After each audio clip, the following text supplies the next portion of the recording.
What's going on, y'all? My name is Grayson Russell. Hey, it's Presley Tunnett here. Hey everybody, Robbie Johnson here. This is Darian Lee. Hey y'all, this is Billy Joe Jones. My name is Rye Rivers. Hi, I'm Chloe Styler, and you are listening to The Jay Franzi Show. Be sure to enjoy it. Thank y'all.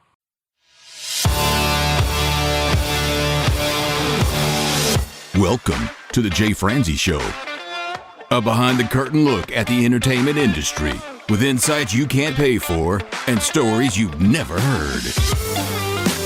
Now, here's your host, Jay Franzi.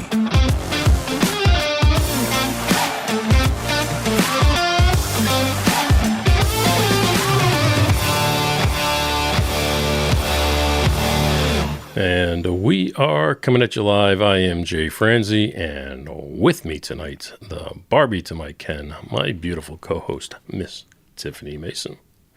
Aw, thanks, Ken. If you are new to the show, this is your source for the latest news, reviews, and interviews. So if you would like to join in, comment, or fire off any questions, please head over to jfrenzy.com. And if you feel froggy, head over to jfrenzy.com/live, and you can join us right here on the screen with us live. You can ask questions, you can make fun of us, you can do whatever you please. All right, my friend, before we get started, let's talk about the question of the day. Question of the day. If you could meet any artist or band, who would it be? If you could meet any artist or band, who would it be? Miss Tiffany, do not answer now. But So if you'd like to go ahead and put your responses into the comments section, we will go ahead and read those a little later in the day. All right, let's go ahead and start off our day with CMA Fest. And what is CMA Fest, Jay? CMA Fest is a festival in downtown Nashville where artists perform, they get together, they sign autographs. There's meet and greets, there's media days. Just a time for people to get together and network as a whole, and for fans to come down and not only get to see their favorite artists perform, but they get a chance to meet them. We actually had an opportunity to go this year. So we got to witness it firsthand, the hundreds of thousands of people in downtown Nashville. And when I say hundreds of thousands of people, that is not an exaggeration. There were a lot of people in downtown Nashville, but there were free concerts. There were also, paid concerts. If you want to go to the big one in Nissan Stadium, you had to pay a little bit of money to go there. But if you went to the ones in Nissan Stadium, you would have got a chance to see artists like Noah Kahan, Jelly Roll, Trace Atkins. So there's quite a bit of people there you could have seen, some of the big wigs. And then you had some of the smaller stages, which also had some fairly, decent people there as well. However, we had a chance to go. Now, we did a little less of the shows and a little bit more of the networking and meet and greets and those type of things because, well, that's our place in this big giant cog of Nashville is the meet and greets and the networking and the PR firms and meeting the artists and so on. Yep. So we had a good time. What was your favorite part of CMA Fest?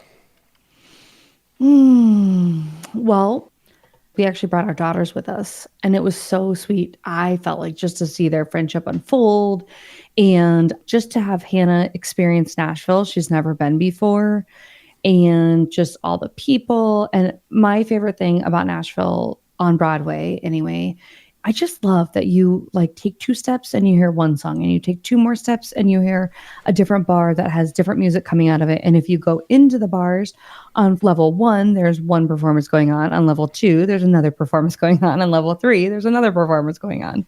So that was really fun. Just seeing all the different levels of talent was really cool too. Like people who were just trying to figure out how to break through into even trying to be on the Nashville scene, to people that were, singing on the stages. Maybe they have a little bit more popularity, or maybe their PR firm is just better. Could be. And there were some bigger stages than other stages. So that was really cool. And I mean, the sightseeing, come on, the people watching, nothing better. We saw some very interesting signs from people. Well, tell us about those. No. Some of them were very descriptive. They were very descriptive, yes. I'm trying to think of the other one, but I can't think of it right now because the really bad one is, clouding my memory. So, but yeah, no, it's just an experience, right, for all the senses. So, just really awesome. What was your favorite part, Jay? All right, my favorite part. I'm what you might call a workaholic. So I liked meeting all the people that we work with throughout the year. So a lot of the work we do these days is virtual. So I like the fact that we can meet with the people in person, shake hands, maybe even give a little hug or get to talk to each other one-on-one and those type of things. That was probably my favorite part, getting to see the people behind the PR firms that we work with. Yeah. Getting to see some of their newer artists that we haven't had a chance to talk to yet. So we get to talk to some people and look forward to them coming on the show. And then get to meet the ones that we have, had on the show before, but just haven't had a chance to meet in person, or some of the ones that we haven't had a chance to actually go see play live. So that was probably my favorite part. My least favorite part was how sore my legs are from walking around on cement floors for 3 days or 4 days. So that's probably my least favorite. I was thinking about it after the fact. So Saturday night, we decided it was kind of not like super early, but maybe it was like 8:00 and we were heading back and I was like, I don't want this night to end yet. So then there were people, like, I guess I didn't realize it was a whole entire walkway for people just to get across the river. So we started up that. And then you were like, this was not the right day to wear these shoes. And after the fact, I'm like, oh my gosh, he was telling me his feet hurt. And I was like, come on, Jay, come on, let's keep going. Yeah. And you were probably like, I'm going to kill this woman. You're so good to me. Yeah, there's a pedestrian bridge that goes over the river in Nashville. It takes you from downtown Nashville over to Nissan Stadium. One of the cool things is once you get high enough on there, not only can you overlook the city, but you can overlook the stadium. You can see all the people in the stadium. You probably can't really see the stage, but you can at least hear the music. Yeah. And that was pretty cool.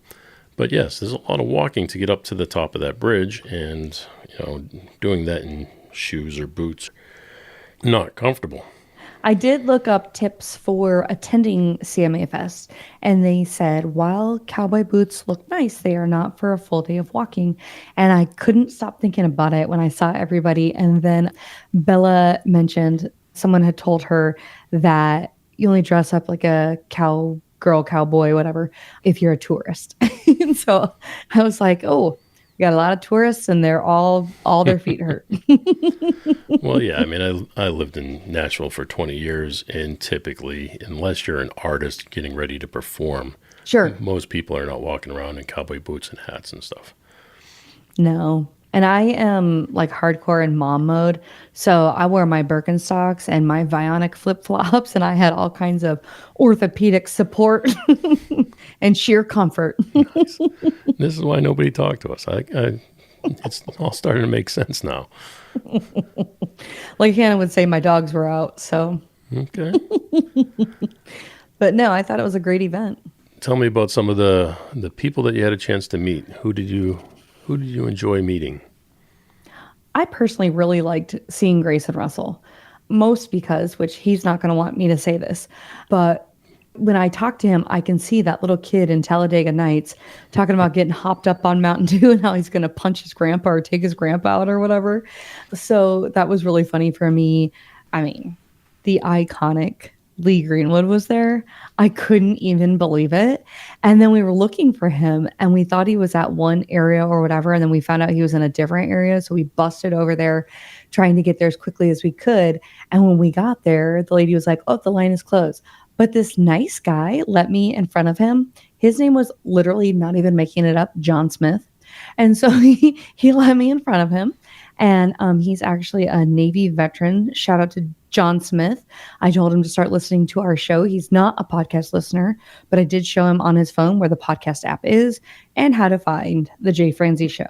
So he could definitely tune in.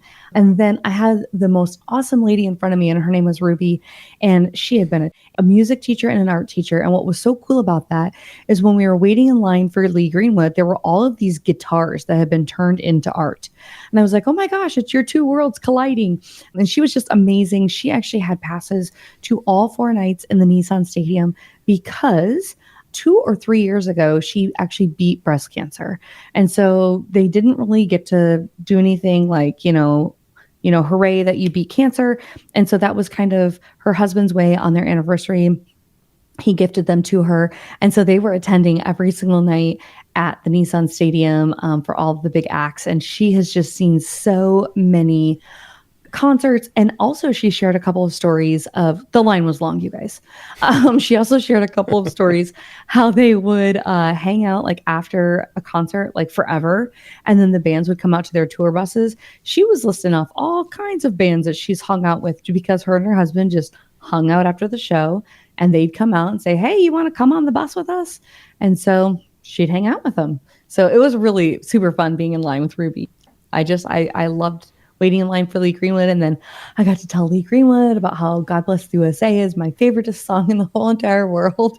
And so that was kind of cool. I will say, though, he looked so tired. And I can only imagine at his age sitting there. I mean, he extended his time. Was it by an hour, I think? He was supposed to only be there for half an hour. He was and I think supposed he to be was there there for an hour till and a half. 4:30, and he stayed till 5 is when they closed, and then he stayed longer to finish the line. Yeah, I was the second to last, and I was there at 5:30. So that was pretty cool. I thanked him, of course, for doing that. And, it was really cool. The guy that was like attending the line or whatever, he said, it's really cool. Lee will listen to any veteran's story.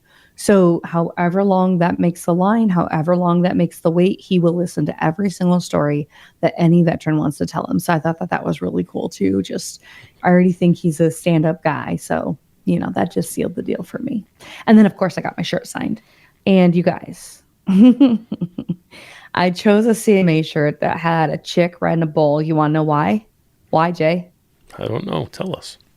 You don't know why? You know why. Well, I know why.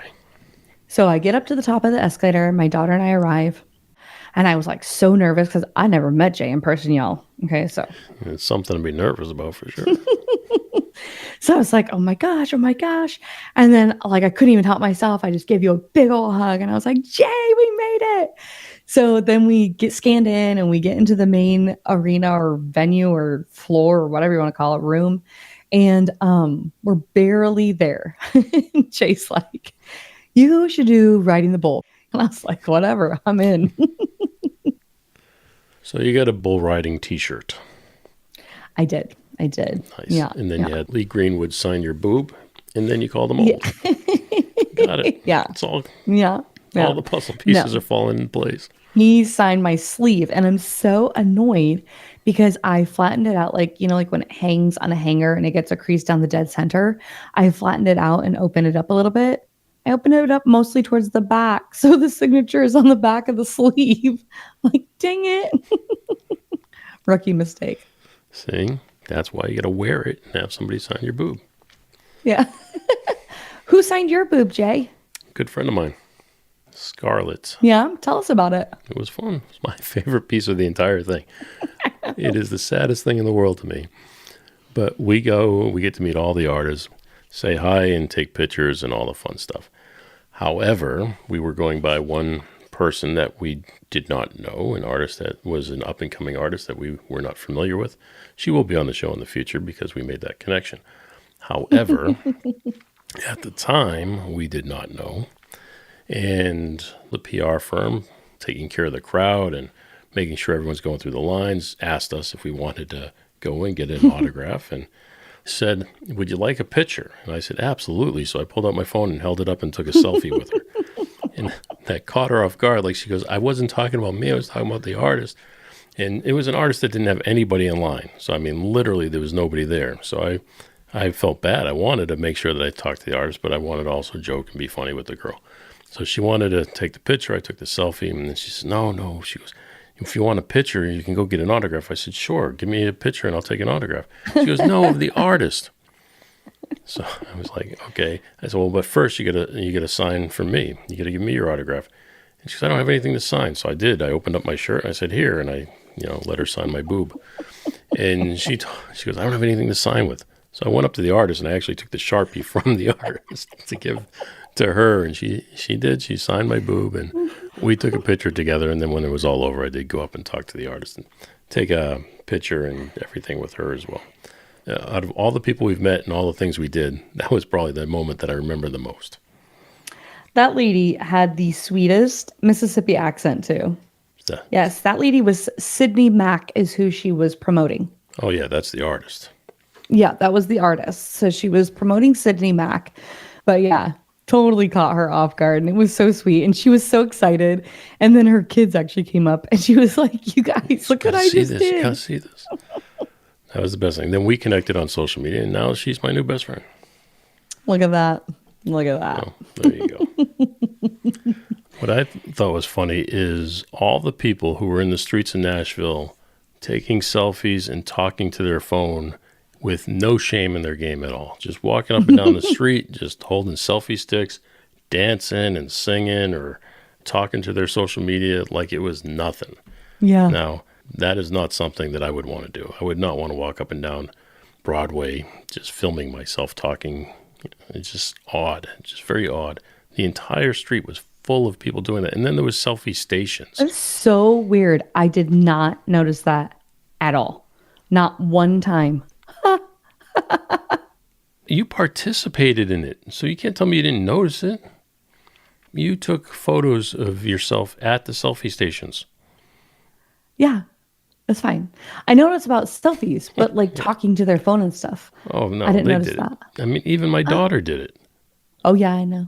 Yeah, I mean, for those who don't know, my daughter does sign language cover tunes, and she puts them up on TikTok.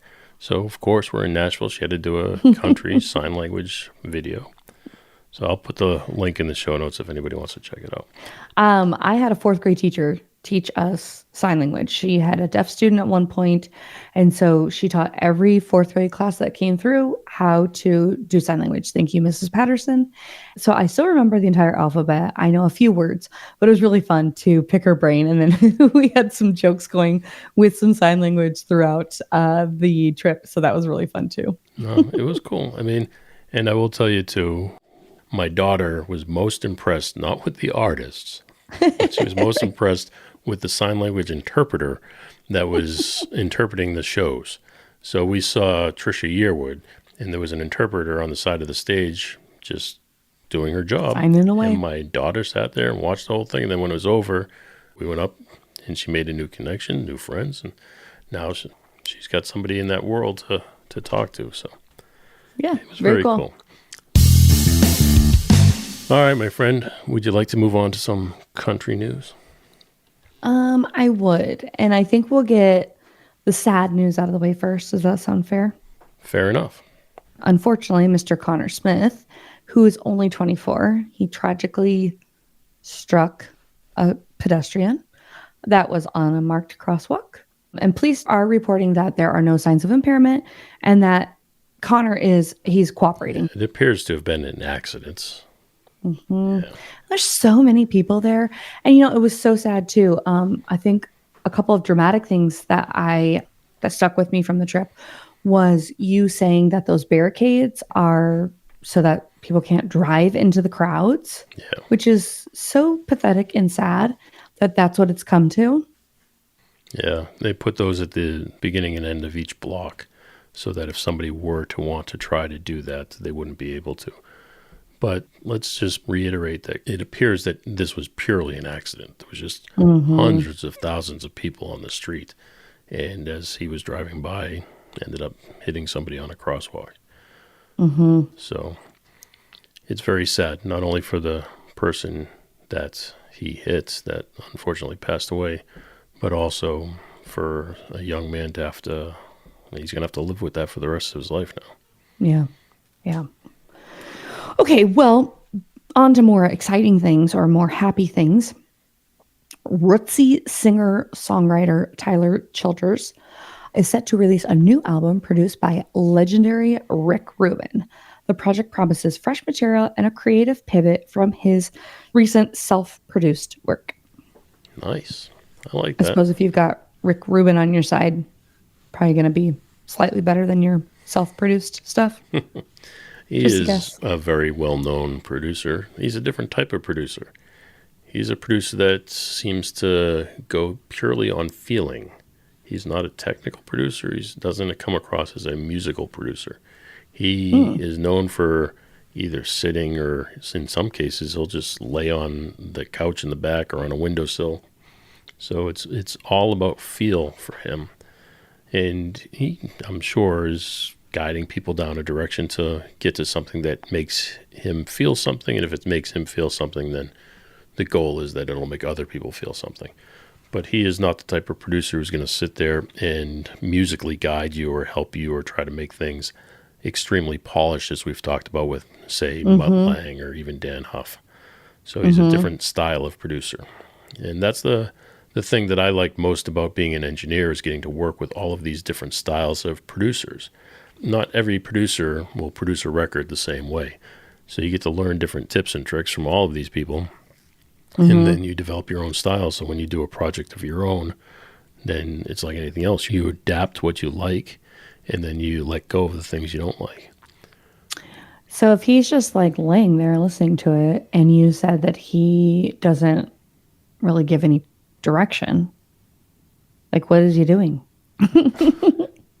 Well, he's telling you when something moves him, is pretty much what he's doing. Yeah, I like this, or I don't like that, or he's giving direction. This seems like a perfect scenario for a co-producer.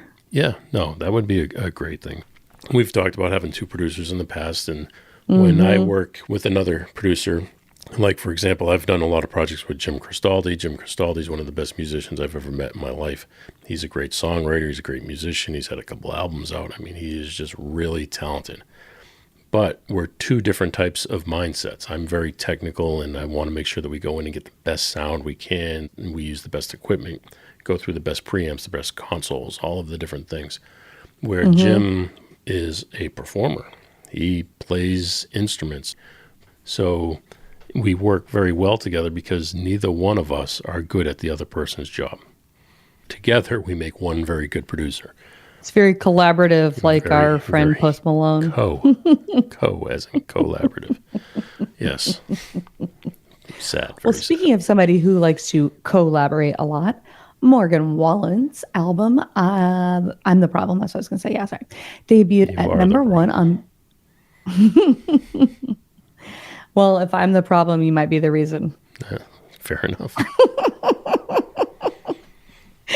All right. Okay. So the album I'm the Problem debuted at number one on the Billboard's 200 with a record-breaking 493,000 album equivalent units in its first week, and 36 of its 37 tracks charting on the Hot Country Songs chart simultaneously. That's a whole different world to me when you get songs charting simultaneously. You know, you used to release a single, and you used to go and do radio tours and tour the country, even tour the world in some cases, to promote that single. Now, no, we'll just put them all up online at one time, and everybody will listen to the whole album, and all the songs chart. That's crazy. So, I mean, that's exactly what's happening. I mean, he puts an album, say 10, 12 songs up online, and then people will just play the album over and over and over again. So every single song is being played over and over and over again. So they're all charting. Okay, so this is what I will say about that. When I hear you talk about like side A or side B, or like that whole album was great or whatever, right? I mean, sometimes I'm in the dark. I know you're surprised, but sometimes I'm in the dark and I'm like, I don't know. I only knew the 3 popular songs by that band. And it does make me a little bit jealous. So I think it's very interesting that Hannah is recently really into Morgan Wallen. And so she plays the entire album. And I was like, wait a minute, this is genius. So there's no longer side A, side B, the whole album, but there's just an album and you listen to it, right? And I don't know why this has been such a light bulb thing for me, but I'm like, I'm going to start doing that. I'm just going to find out the song that I like and what album it's on, and I'm going to listen to all the songs on the album. So while it's kind of blowing your mind a little bit in that respect, that like they're all just simultaneously on the charts, I'm thinking like, right, we should respect the entire album, because it's such a shame that all those albums came out and only the ones on the radio are the ones that I know. Right. I don't know the full albums. So I think that this is a more fair exposure of their collective art, the whole album, right? Like, I think that's how we should be consuming it. Well, in the past, people would write an album. It's different now where people write a song, because they'll write multiple songs, all intended to be singles, and they upload them one at a time. Sure. So rather than working a year to create an album, they record one song and release it this month, record another song, release it next month. And that way they're always on top of mind of their fan base, which is great, but they're all singles. There's no connection to those songs. Where when you used to go into a studio and record an album, you're capturing a moment in time. You're capturing what it was like being in that studio, what it was like experiencing the things of that moment. For example, some people would rent a house and just turn that house into a studio. And then when you're writing with the intent for it to be an album, you write on more of that roller coaster feel, where you might open up with a hard-hitting song and then maybe have your single next and then have a slower song, and you kind of just keep repeating the pattern and just keep things flowing. Where if you're just writing singles, you're just trying to write the next big hit. Right. Now, there's pluses and minuses. If they're all truly good songs and good hits, then you got no duds. And maybe you have a catalog of great songs. I feel like what you're saying is like the albums used to be almost like mini time capsules, right? Like, we're going to sit down, we're going to create this album, we're all going to really work hard and focus, and like, okay, we wrote a song about love. Now, how does that song, connect with this next song we want to put on the album? So I think that's kind of cool. Just the, I guess, maybe methodology behind creating the songs. Well, yeah, and things kind of feel cohesive because you rent a studio and you're using the same studio, which a room itself has characteristics to it and adds to the way something sounds. So if you record everything in the same room, then all those 10 or 12 songs are going to sound similar. And if you use the same instruments, maybe you get a B3, and that B3 is going to sound the same on those 10 songs, where you might use a B3 on all 10 of your songs when they're done as singles, and they'll all sound differently. So when you're recording an album all in the same place at the same time, there's a good chance things will sound very consistent. You might say, well, there's less variety when you do it that way. But I feel like you mentioned the time capsule, I feel like you're capturing something as a whole when you do it that way. Yeah. Yeah, I like that theory or that idea. All right. Well, time capsule for Miley Cyrus, 2013. She made that stupid video, Wrecking Ball, and she thought it was a good idea to be naked. Then she twerked on stage with Robert. Why are we calling it a stupid video if she's naked? Well, because it backfired on her. She found that it was hard to date because the potential partners didn't like her sharing her sexual expression in the world. Yeah. I mean, I agree with that theory. Don't get me wrong. I think that is the way it should be. However, people these days, I feel like, would not care about that. But 2013 was a different time. 2013, yes. Yeah. What are your thoughts on Robin Thicke? I think you might. Am I blushing? You might. Okay, I'll tell you what. You can have him. I'll take Miley. Miley's a little crazy, but it's like riding a bull. Why don't we move on? No, he's pretty easy on the eyes. Why don't we move on before we get ourselves in trouble? All right, let's move on to the question of the day. The question of the day is, if you could meet one artist or band, who would it be? If you could meet one artist or band, who would it be? All right. This came up in the socials this week. People started guessing who I might pick, and I found it humorous. So it came down. Wait, tell me. Yeah. Give me like 3 or 4 options. I'm going to weigh in. I can give you 2. Oh, okay. 2. Give me 2. It came down to Journey or Olivia Newton-John. Yeah, that's the same reaction I had. But So then I got to say Journey. I don't know. I think I'd rather go with Olivia Newton-John. I don't know. I've met Journey. And I didn't meet Steve Perry. I met the rest of the band. I met the rest of the band a couple times. And great people, love them to death, nice. But I've never met Olivia Newton-John. I think I might like to meet Olivia Newton-John. Because originally I thought, well, it'd have to be Lizzie Hale. But I've met Lizzie Hale. So this would have to be, to me, somebody different, right? Somebody that I haven't met. So, I don't know. Good call. I might go with Olivia Newton-John. Not to mention Crease. Little blonde Crease tart. was the word. Hey, I'll take her. I remember as a kid, my parents got tickets to see her live when she came through town on the Let's Get Physical tour or whatever they called it. Okay. And I wanted to go so bad. And my parents said, no, this is for adults only. They're not taking any kids, blah, blah, blah. And then they show up at my house to meet. And one of them had one of their kids with them. I lost my mind. But yes, I wanted to meet Olivia Newton-John. I wanted to see her. I'll admit it. I had all of her LPs and stuff. Did they have passes to meet her? No. Oh, yeah. So which one of our crew members knew that about you? Two of them. How? How did they know? Because they're as old as I am, and we grew up together. But the fact that they did chime in for this, and it's to bust my cookies on Olivia Newton-John and Journey, I thought was pretty cool. So, there you go. I would have to say, oh, George, you're lucky, buddy. You're not fired tonight. Oh, hey, George. So, but yes, Olivia Newton-John to me would be, out of those, I think I would go that route. Steve Perry, yes, but Olivia Newton-John, hell yes. All right, how about Got you? it. I would have to probably say Aerosmith because they're cool. I mean, just cool. Like, just because they're cool. Like a lot of their music. And so, I don't know. I would be interested to ask them about, like, their lifestyle and how all that went down.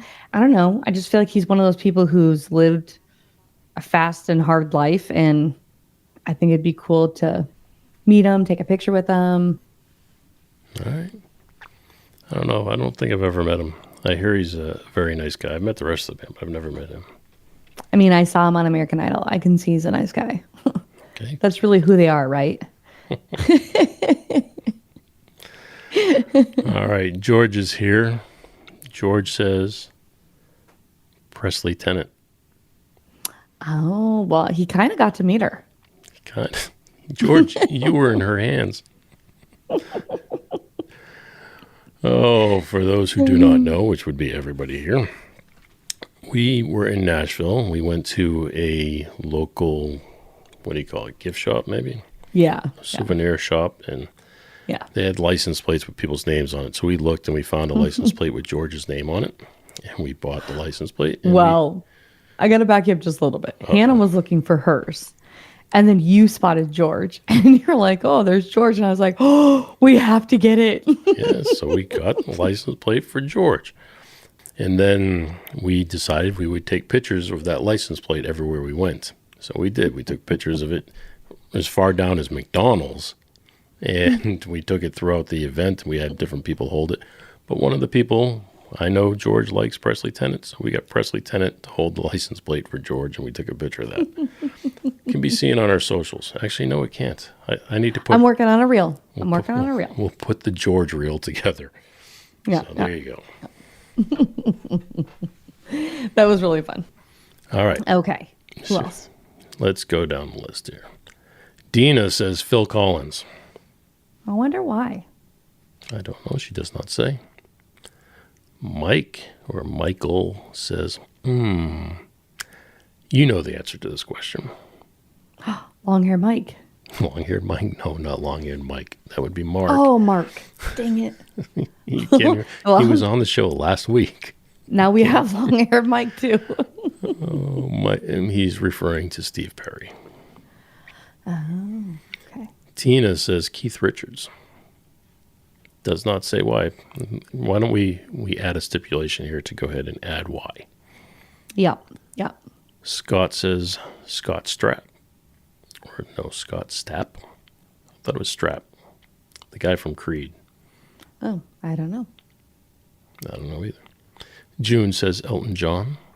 Scott says Getty, as in Geddy Lee. And Paul says Led Zeppelin. It's Stapp. Stapp. Stapp. I did not mean to doubt you, Scott. Scott Stapp.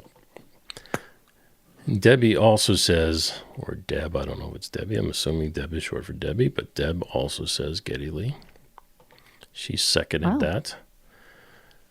All right, Mark says Band Maid. I don't know who Band Maid is, but I was told I had to listen to it. And Mark has put like a link to every single member in the band. So I will be checking out. Okay. Long hair Mark? No. Okay, I'm always going to say it after every single one. So let's going forward. If it's long hair Mark, you have to say long-haired Mark. But you can't say M. Battaliago or whatever his last name Mark is. Battalato. We can say his last name because he is a guest on the show, although he was probably not the type of guest that we'd use last names on. Either way, Mark Battalato, if you're with us tonight, say hello in the chat there, Mark. All right. Hoagie, Hogie. Yeah, Hoagie. Hoagie says, I second that. Bandmade is awesome. Oh, hello, my new best friend. Oh. My new best friend that signed my boob. What'd she say? Scarlett. Scarlett says Vince Gill. So I just looked up Bandmade, and it's a bunch of chicks in like Victorian, maybe more like anime. Well, they've come up on Maybe this K-pop? several times.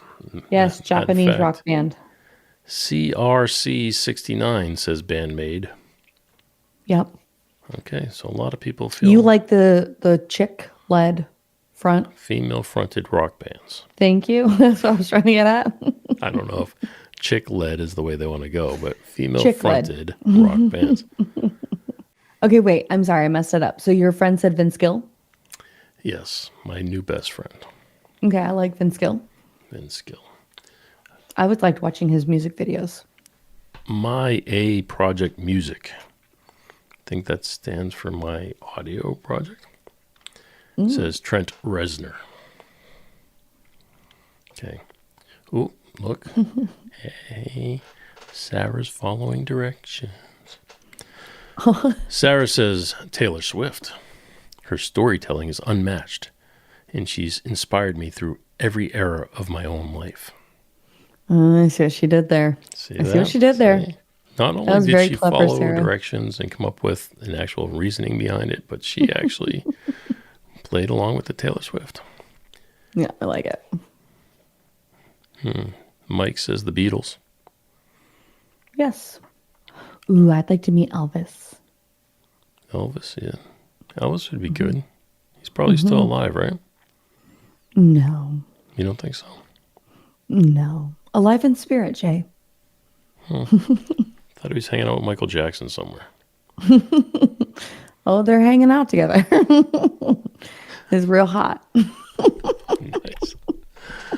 Oh, Mike says, I want to follow directions too. I would love to hear their stories firsthand. Right. That's what I think. That's the whole Metallica thing, that you could hear their stripping. stories. Yeah. No, the Got hot Metallica thing is you could have a therapist. Anyway, Jill says, I'll agree with Tiffany. Elvis Presley. He had the charisma, the talent like no one else.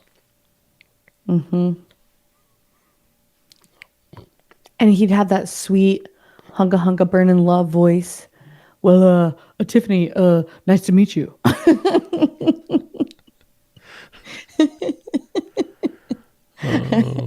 Yes, I am an impersonator on the weekends. Cookies like crazy tonight. I'm just telling you that.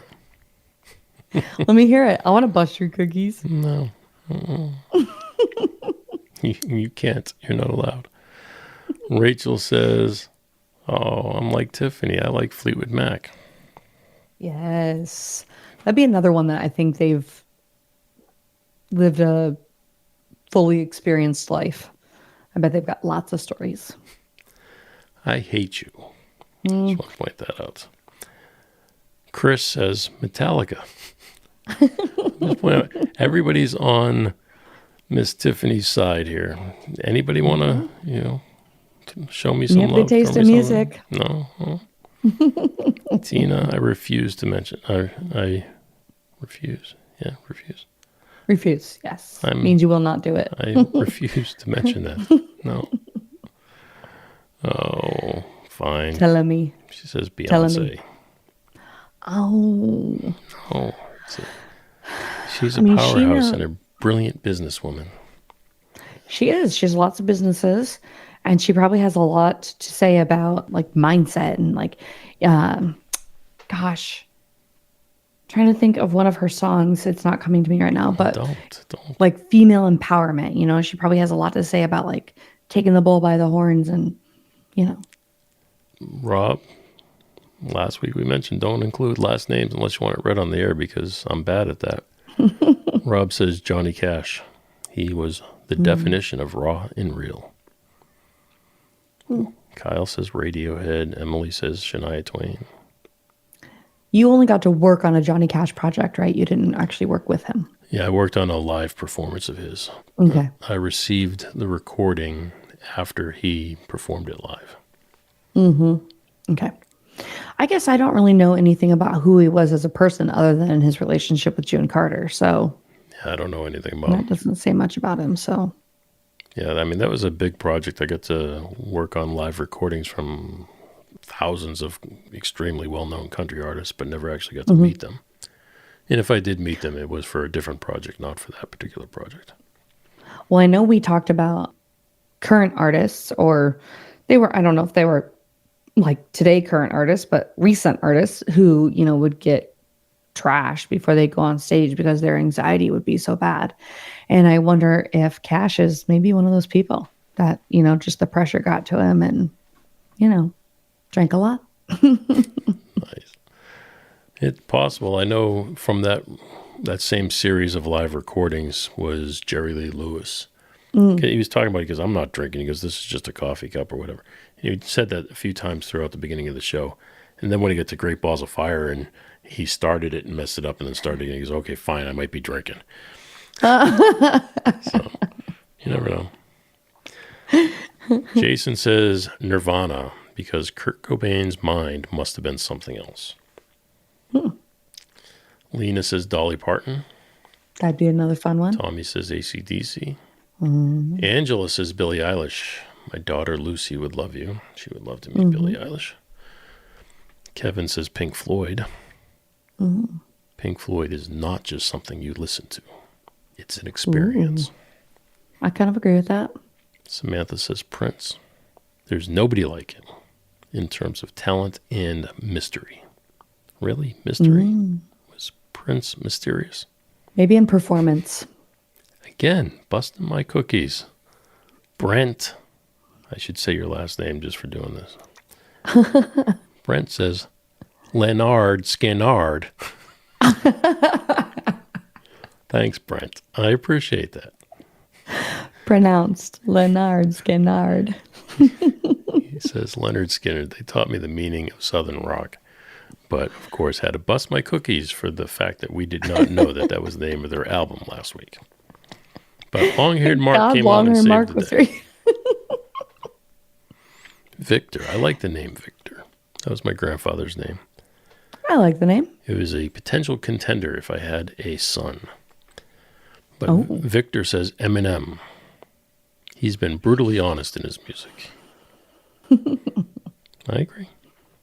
But it's sad he used to talk about his daughter Haley in the songs a lot. And you think about a young girl having to grow up in that environment. But now Haley's old and has kids of her own. Oh, interesting. It's great. So he's a grandfather at this point. Time has gone by. That's weird. Eminem's a grandpa. Right. Grandpa Eminem. Let that sink in. If you didn't feel old before you joined us tonight, you're feeling very Guess old what? now. James says David Bowie. Ooh. I don't know if this is your Hannah or not, but Hannah says Harry Styles. Not mine. You don't know that. I've never heard her listen to Harry Styles. She wouldn't pick him. Who would Hannah pick? Hannah would pick Morgan Wallen. I don't know this artist, but Olivia says Blackpink. All one word, Blackpink. Oh my goodness. We had the funniest. Okay, there is a new, well, I don't even know if it's new, but there's a song by Pink and it is called Free Fall. But I thought it was called Turnaround. So I'm saying to the lady on the phone, please play Turnaround by Pink. And so she plays some other song by PNK. And so then I say it again. I mean, I must have asked 8 different ways and never once did it come up. I was like, Hannah, go in my Shazam and see which song that I Shazammed. And then it wasn't there. And I was like, okay, go into Pandora and see if you can find the ones that I've recently liked. And so that came up and she was like, Mom, it's called Turnaround. I was like, right. That's what I said. Free fall, turnaround. same. But she still wouldn't play it. So I had to go in and Hannah had to type it in while we were driving. This has nothing to do with Blackpink, but Pink. Just pink. Pink. Right, we get it. Mia, sorry, I just can't do it. Sorry. She says Rihanna. I'm just going to leave it at that. Is she the one that said Rihanna last week? Probably. Mia, shut up and drive. We need a button for you. Mia, you're fired. Jordan says Bon Jovi, the soundtrack of my youth. I would like to meet them as well for the same reason as Aerosmith. Like just any of those 80s hair bands. I mean, that was a crazy lifestyle. And the funny part is like you're saying like who would you want to meet? And we're imagining that we get to have these long, elaborate conversations, but it's probably just like, bye. Yeah. No, I mean, this is under the assumption that you get to have at least sit down and have lunch. Okay. Yeah, I mean, we got to have. Do they eat with their mouth closed? Because otherwise, I don't want to meet any of them. I don't know. Kate says Whitney Houston, her voice is a divine gift. I will agree that she has a great voice. I just never liked her as a person. Mm-hmm. Well, plus, I'd like to ask her about when she was coming up. Like, I loved watching the Whitney Houston, the movie of her or whatever. The ending was terrible, but it was interesting to see how she was recruited and then, she had to make a choice and her family didn't have much and just the evolution of her life from, I guess, rags to riches. Name redacted says, I see how it is. Scarlett's your new best friend? No. You can rest assured that you will always be my best friend. Aw. Let's just put that on the record. Ashley says Britney Spears. I didn't think about Britney Spears, but she would be up there on my list. I mean, she's very cute. Talk about someone but who's she's gone also through it. like a screw loose. Be fun to talk to her for a little while. I would like to know if she's really good at screw loose or if it's just really more of an act. I think she probably had her shit together, and then they say that supposedly we make up like, I don't know, rules that we will live our life by, or like we make a identity for ourselves or whatever from like ages, I don't know, 8 to 11 or 8 to 13 or something like that. We kind of set our idea of the world and, boundaries and what we think is acceptable and all that kind of stuff.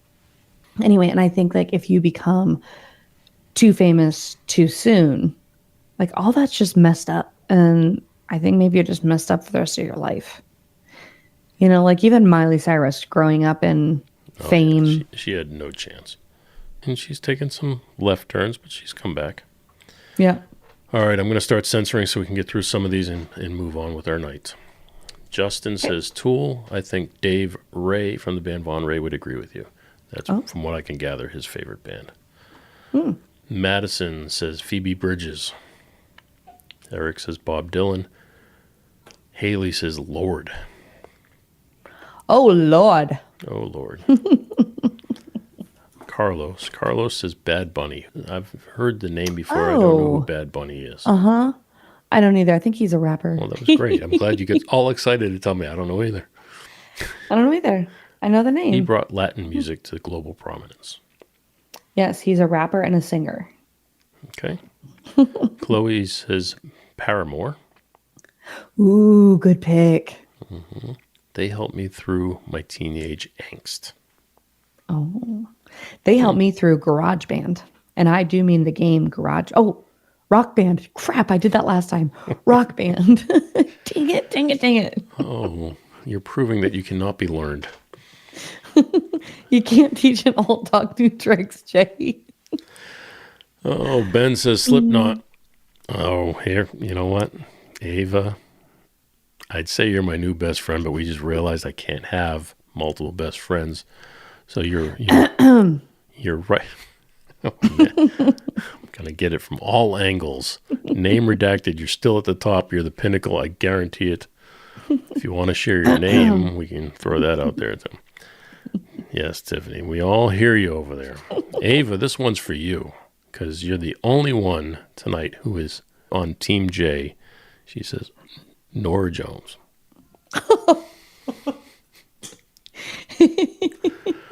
Her calm presence in jazz roots are so comforting for Jay and his wife. That is awesome. Ava, awesome. Thank you. Well, we're right here, right? We're like right here. Now I just gotta because we are gonna talk about a passing. Oh, really? You're gonna do that again? Don't shoot the messenger. Okay. George has already Brian chimed in. Wilson. He knows where you're going. Go ahead, do it. Then I'll put George's answer on the screen. Musicians and the co-founders of the Beach Boys, and he has passed away. His family announced this on Wednesday. Yes, George, the Beach Boys. Mr. Brian Wilson, you will be missed. Yes, his mind will be missed for sure. I heard he was a little crazy. I've never met him, so I don't know that firsthand. But he was definitely a talented musician, a songwriter beyond others or most. Very sad for his family. I mean, no matter how old you are, it's sad when someone in your family has to go. Yep.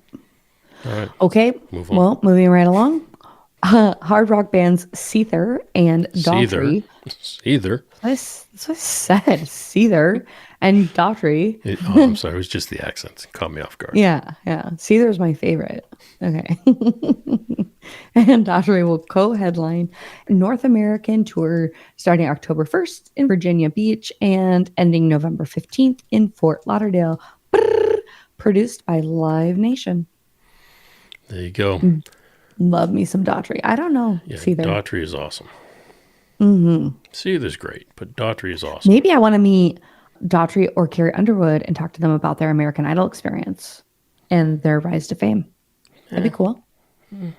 I don't know if that's where I would put my time with Daughtry. Yeah.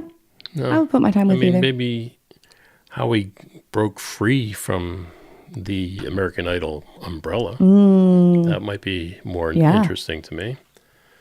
But also Carrie Underwood was the first. Oh, no. Kelly Clarkson was like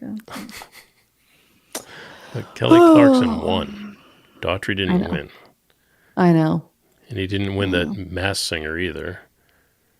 I mean, and he should have. So He's talented. definitely more talented than any of those other people. He lost Masked Singer to Wayne Brady. It's like, really? I mean, Wayne Brady's great and all. He's funny. He's a comedian that can sing, but he's not a singer. He is, but he's not a singer like Daughtry. No. And I don't know if you've seen Daughtry lately, but that boy is jacked. I mean, Sounds like I need sorry to. I brought it up. Sounds like I need to. I had an opportunity to go see Daughtry play at a winery in California, Northern How California. cool. Extremely good venue. It was beautiful. I mean, surrounded by rocks. Like I said, it was a winery with a outdoor amphitheater, and it was great. Good time. Some rocks are what really, that's great aesthetics for you. It looked very nice, and it made it sound very nice. You guys hear that? There were rocks everywhere. Rocks everywhere. Oh, like a blister in my ass. Right? You wanted something new? There you go. Okay. Well, heart guitarist Nancy Wilson has retrieved her custom purple sparkle Telecaster. It was stolen 2 weeks ago in New Jersey. Police recovered it via surveillance, and an arrest will follow. But the 1996 mandolin remains missing. Dang, who had the balls to go steal her stuff? You can't like pawn that if it's purple and sparkly. Feels like a dead giveaway. Definitely can't pawn it, but I don't know. A lot of artists, when somebody steals their things like this, they won't press charges because they don't want the bad press. But They should. They should, absolutely. I mean, normal people would, so. Especially a 1966 mandolin. I know that's the one that's still missing, but I mean, that's crappy that someone took it. Yeah. She worked hard to have it. The memories are hers that are with it, and you just took it upon yourself to take it. Fine, I'll return it. I didn't have you pegged as the 5-finger sticky person, but okay. Well, Metallica has remastered its deluxe box set of Load. Box set of Load. That sounds terrible. Includes 15 CDs, 4 DVDs, officially released on June 13th as a part of this week's major rock music drops. They're reimagining their Load. It's terrible. Box set of Load. I think that their chat GPT needs to be corrected with Grammarly. Yeah, there you go. When something's remastered, I think they're just looking to bring it back up into the public's eye. I don't think there's anything of Metallica's that truly needs to be remastered. Doesn't it just be cleaning it up? Yeah, cleaning it up. You're bringing it up to today's standards. So it might be a little bit punchier, a little bit louder, that type of stuff. Mm-hmm. For all of the engineering fans out there, louder does not always mean better. But yes, in today's standards, you make it a little louder, you make it a little punchier, a little bit more compressed. And I'm sure that's what they did with this as well. But it's not necessarily necessary. Okay. Just my 2 cents. Part B of this headline is that the prog rock veterans have announced the Fragile Tour 2025. Anybody who wants to buy me a ticket, I'll go to the concert with you. How is this part B of the headline? Because I thought that you said. I thought that was the name of their tour, the Fragile Tour. Yes. The band Yes launches their Fragile Tour. Oh my God. 2025.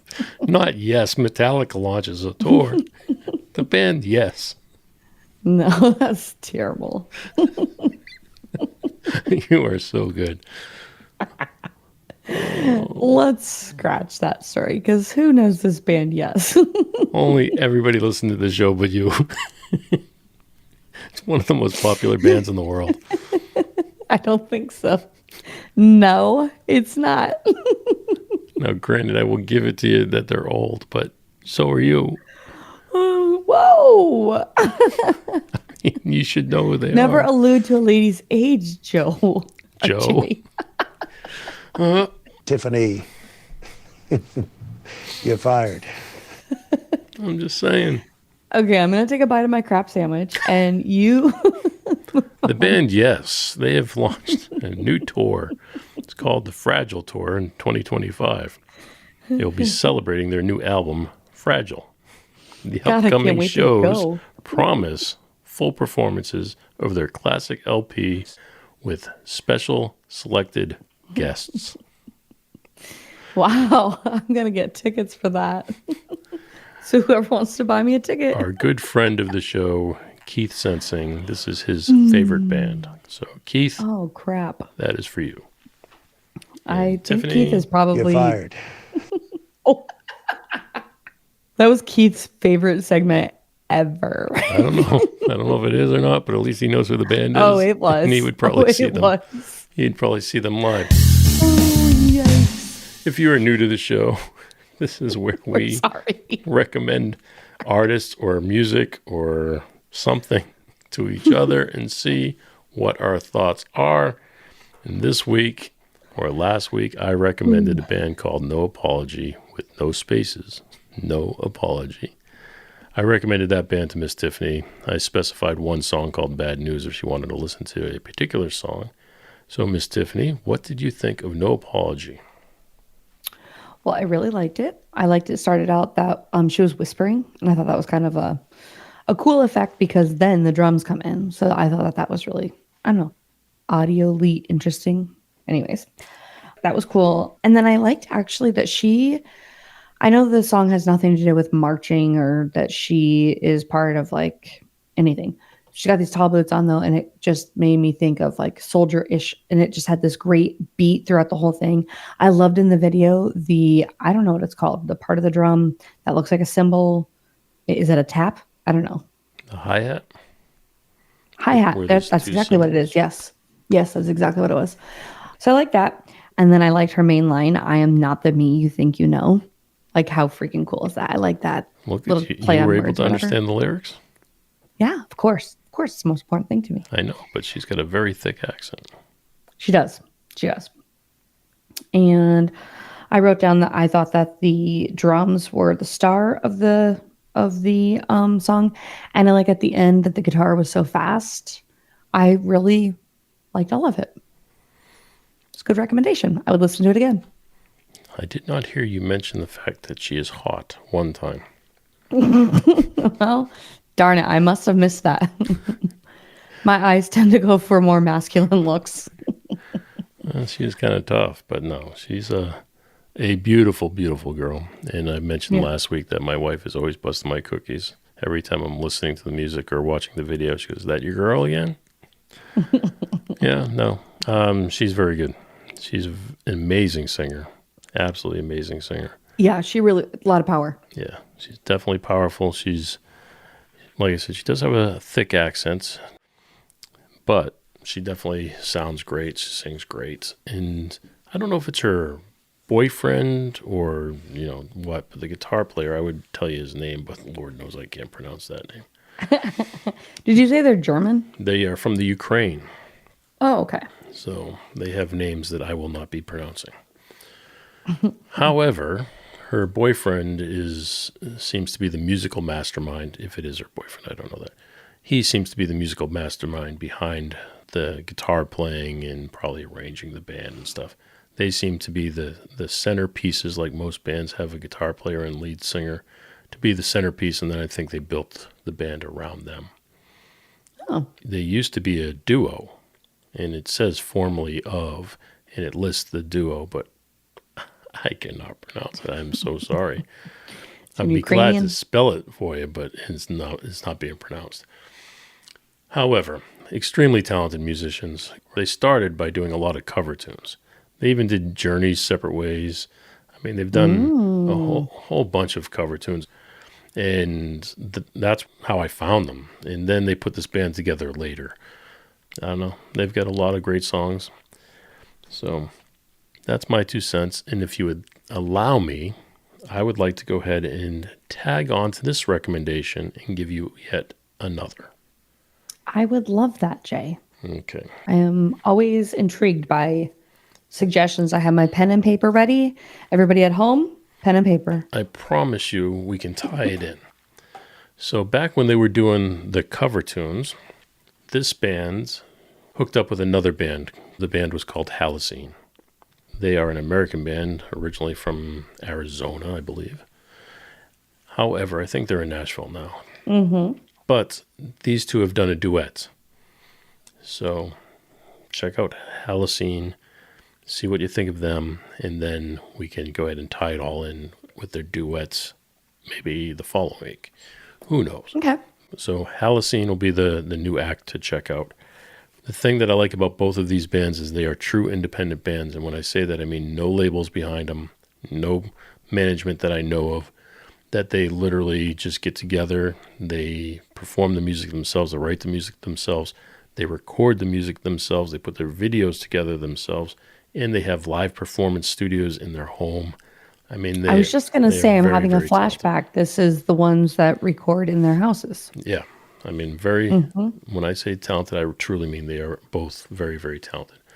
But check out Halocene and see what you think. Will do. Okay. Mark Maron. Oh, Lord. Did you just call him Mark Moron? Is it Mark Maron? It's Mark Maron. Yes, he's only one of the most famous comedians in the world. Yes, like Maris Moran. Yes.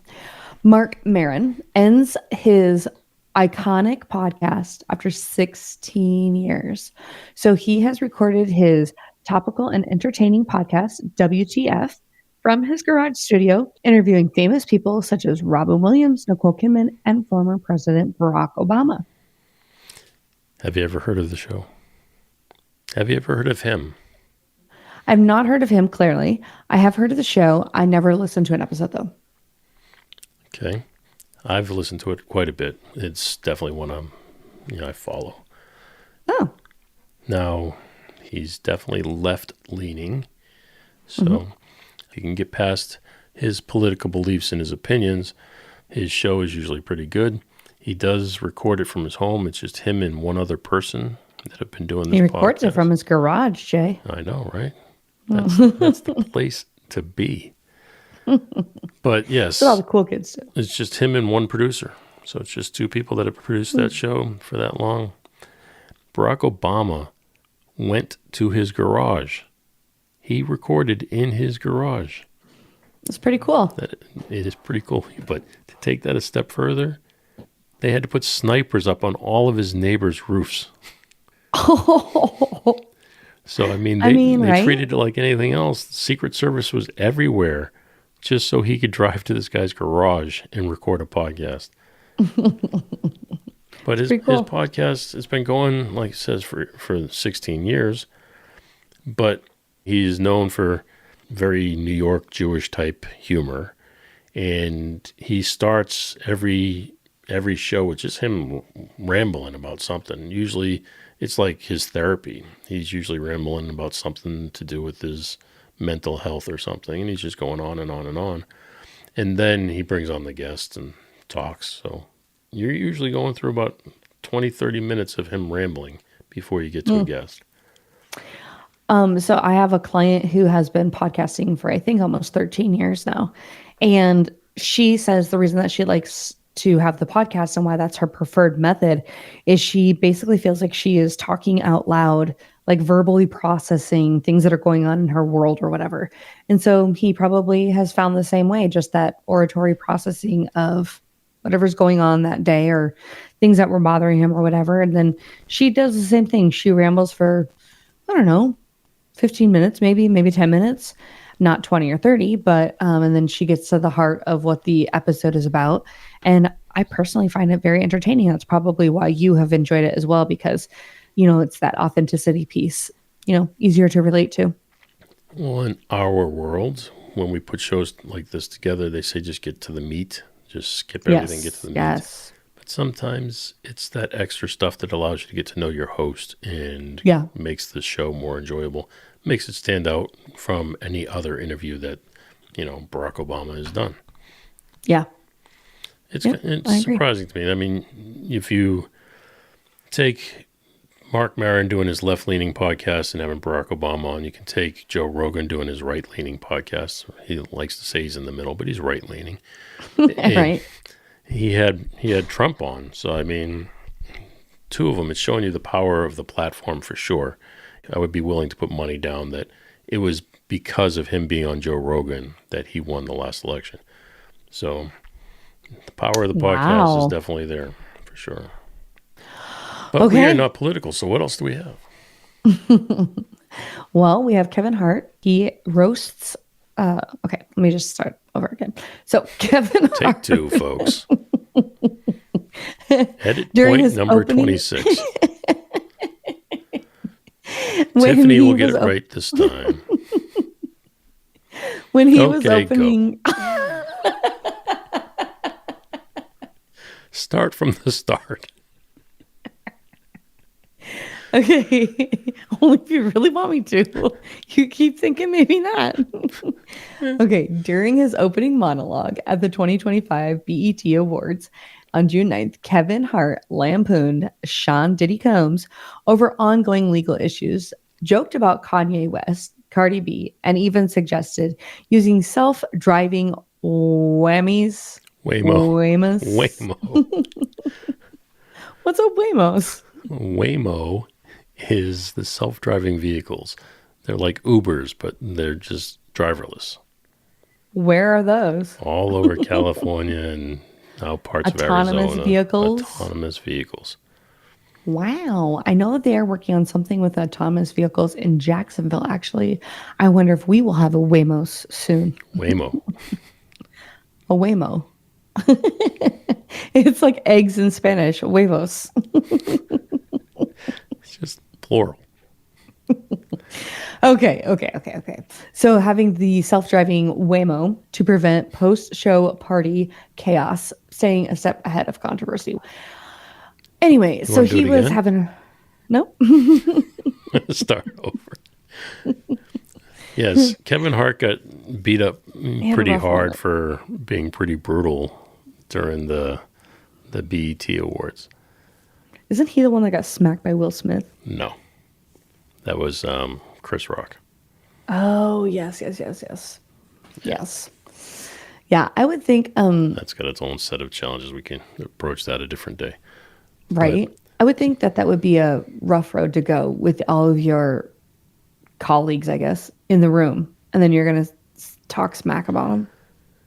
Well, I mean, he's a comedian and that's what he does.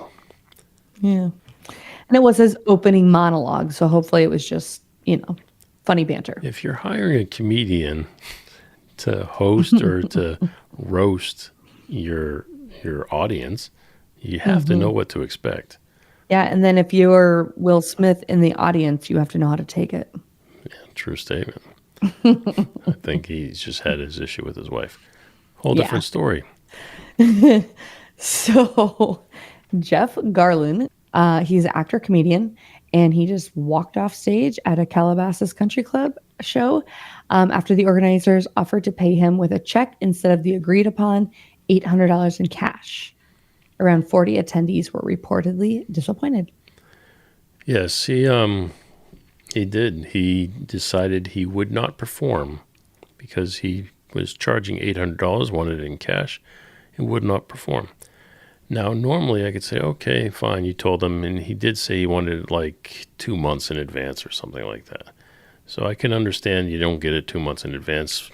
So why did it even show up then? That's your requirement and stuff. I get it. But the people who were hosting the event said, look, this is obviously a misunderstanding. We'll go ahead and we'll take care of it. They tried to pay him with a check. He said no. So they said, well, give us a minute. We'll go ahead and we'll try to come up with the cash and we'll get it to you. And he said no and left. The person's like, look, I could lose my job over this. I've got people who've purchased tickets and all this stuff. And he was just, according to the source, was not willing to cooperate. So we don't know the full story. But I can understand both sides. I mean, if you ask for the money in a certain form, if you want it in cash, fine. A lot of comedians do that because in the past, they would not get paid for their performance. Or they would get told, you're coming on for $50 tonight, and they get paid in chicken wings or something. So now what they're doing is they're asking for their money up front. A lot of checks in the past have bounced, so they ask for cash. That's a very old school way of doing it. So when I was growing up, that was what a lot of people were doing, is getting paid in cash just so they could assure that they had the money. So I can understand that. He's an older comedian. He's probably, somewhere around my age. And I can understand why he's doing it. But to not be reasonable at all, if they're trying to give you the money now and trying to find a way to give you the cash, stick around for a minute and see if they do it. Yeah. Well, and also, if you asked for it in cash and you asked for it in advance and they didn't pay it to you, then there should have been a conversation leading up to even that. Before you get to that point. Yeah. Yeah. Whatever. Okay. I think that's all I can butcher for. That's all you can butcher for one night. I've done my job. You've done it, and you've done it well. All right. Thank you. What do we get going on this week, my friend? I think it's important that we talk about meeting Bob Bullock. I mean, Why? I've already met him. I know, but I have talked to you. You have shared many Bob Bullock stories. You have referred to Bob Bullock many times. We co-hosted an episode with Bob. And so it was really cool to meet him in person. I mean, he couldn't have been a more ordinary person if he tried. He was the kindest, the nicest, the most welcoming to me. And, showed the studio around and let me sit in the sweet spot. Let's step back for just a quick moment and introduce who Bob Bullock is. Yes, why don't you do a proper introduction? We mentioned Bob quite a bit, and we never really say who he is. But Bob Bullock is a big engineer and producer that's been around for a long, long time. He started his career in California. He eventually moved his career to Nashville, where he has been ever since. I would say probably started in the 70s and has been working steadily since then. So if you could think about the amount of projects he's worked on from the 70s till now, he is a very big, popular engineer / producer out of Nashville now. And I've had the opportunity to work with him for a few years. And Wait. Back up to you being in, were you in Albany? I was in Albany, yes. And you saw his name and you were like, I'm going to go work for him? I did. When I had a recording studio in New York, and it was upstate New York in Albany. And it had a break room, and we were taking a break lunch one day, and I saw a Mix magazine and a Shania Twain CD that were on the table. And I was looking through the Mix magazine, and I said, oh, look at this school here. I said, I'm going to go teach at that school. And I saw the CD, and on the back of it, it said, engineered by Bob Bullock. And I said, you know what? I'm going to go work for Bob Bullock. Long story short, I moved to Nashville and went to work at the school, and eventually got to bring in Bob Bullock as a guest speaker. And then Bob asked me if I would like to work with him as his second. I did that for a handful of years. One of the best experiences I had, as far as, not only getting to meet such a great person, but to learn so much. You learn more working for him in 1 week than I would have years of working in the industry. So he's a great guy, great producer, and he is, like I said, very, very nice person. Yeah. It was really cool walking up the stairs and seeing all of the gold and platinum albums and seeing his Grammy Awards. How freaking cool. And how funny was it for me? So I'm looking at all of them, and I'm like, wow, that's so cool. Wow, that's so cool. So the gold and platinum albums or whatever have the records, right? And but diamond. And diamond, sorry. And then looking at some of them, they have cassettes. And jeepers, how far we've come. But it got me thinking that he's a real editor, mixer, producer, where you had to cut tape. And I just think I don't know if I would have had the patience to cut tape. I will go in and I will try to remove the teeny tiniest little sound, and I will work on it until it is smooth and you cannot tell there was a cut. I don't know if I could have done it tactily, to hold the tape and match it up and whatever. I just don't know if I could have done it. So that just impresses me even more. And then just so many great pictures that he had around, I guess, upstairs. And then he had this pile of CDs and records and cassettes. And I said, is this everything that you've done? And he was like, yeah, more or less. Most of it. Yeah. I was like, oh my gosh. It's a pile, you guys. So I did take a picture of it. It is on my social if you care to see it. I think it was from Friday night, the first night we were there. Yeah, that was really cool for me just to see him, meet him. And, we're friends. And so when I know that you look up to somebody so much, it's an honor for me to meet them and go, okay, let me learn about this person that my friend has such an interest in. Yes, Bob Bullock has always been one of the best. I did have an opportunity to work with 3 producers on a consistent basis. I worked with many producers in Nashville, but 3 of them on a regular basis, Bob being one of them, Matt McClure and Jim Cristaldi being the other 2. And I'm just disappointed that there was so much going on, and we had our youngins with us that we did not get to meet up with the other two, but I would have loved to have introduced you to the other two as well. Yeah. Next time. But I did mention we had the youngins with us. So yes. What were your thoughts on the youngins? It was just fun to see them looking around. And it was really cute because Bella's very social media versed, right? And Hannah is not, I don't know, like she doesn't know how to pose for pictures or whatever. And so it was cute to see Bella like pose for a picture and be just completely comfortable and whatever. And then Hannah be like a little stiff, but be trying it. And I tried to look away so she could just, feel natural, whatever she was doing. But that was kind of interesting. Ooh, and then you guys, my life changed. So we went to Shake Shack and then we sat down. And Jay had like all this salt and pepper. And I was like, what the heck are you doing with all that salt and pepper? And then he tore the tops off and he shook it onto his fries. And I was like, wait, what? This is what you're doing choosing salt to tell and people? pepper? You think people don't understand salt and pepper on fries? I didn't. And if I didn't, that means somebody else didn't. You guys, you've got to put salt and pepper on your French fries. It was so good. I will never eat my fries without pepper again. So that was something that I will take away from CMA Fest that I will forever do differently. There's so the memory of the week was salt and pepper on fries. You should have been there when I broke out the hot sauce. That's all I should say.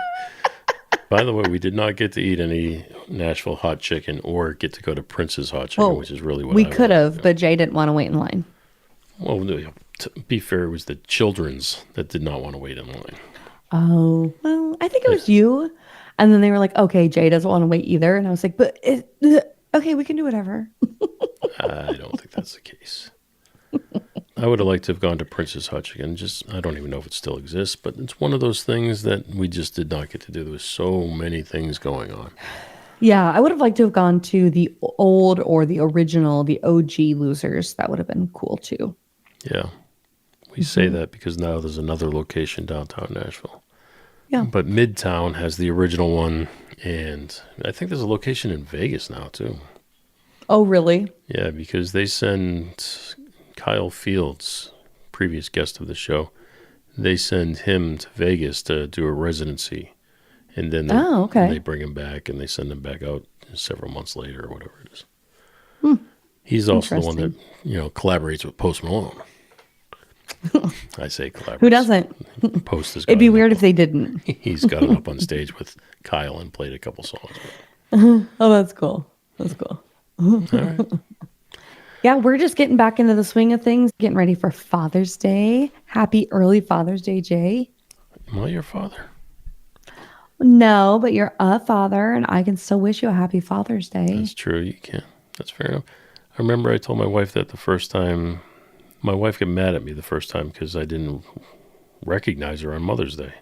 I was like, you're not my mother. But apparently I'm supposed to recognize her as the mother of my Supposed to children. teach your children. Yes. I'm supposed to take them out to get things for her and all that stuff. Right. I have not made that mistake again.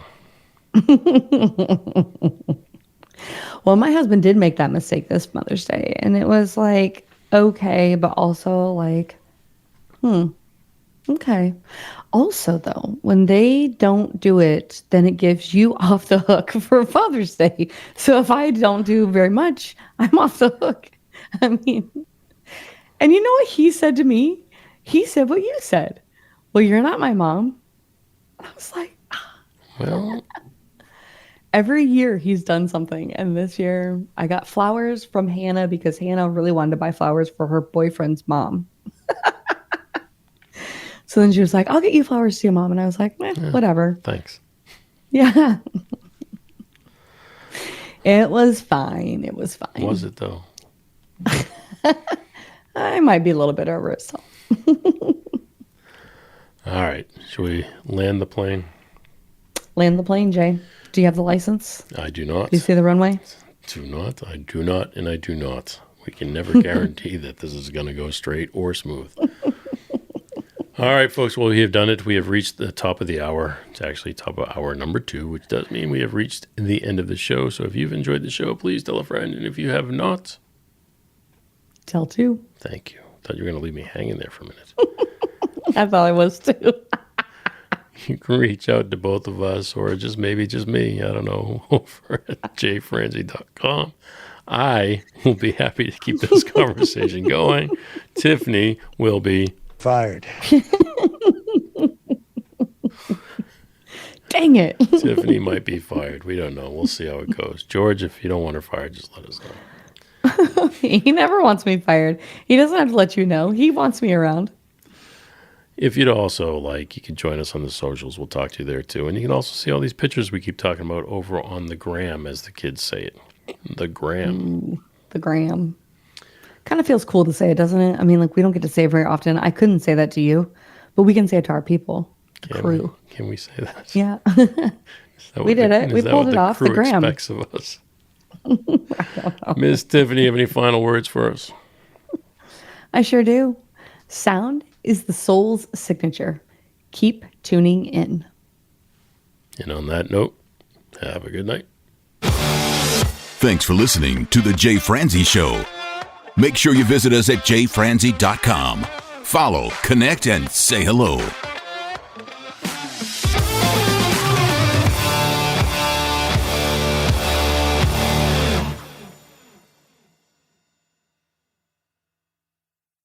This episode has been brought to you by VR Knives, your source for 100% custom knives made by a true rock star. So, if you're in the market for a new piece of art, reach out to VR Knives. 407-421-5528. 407-421-5528.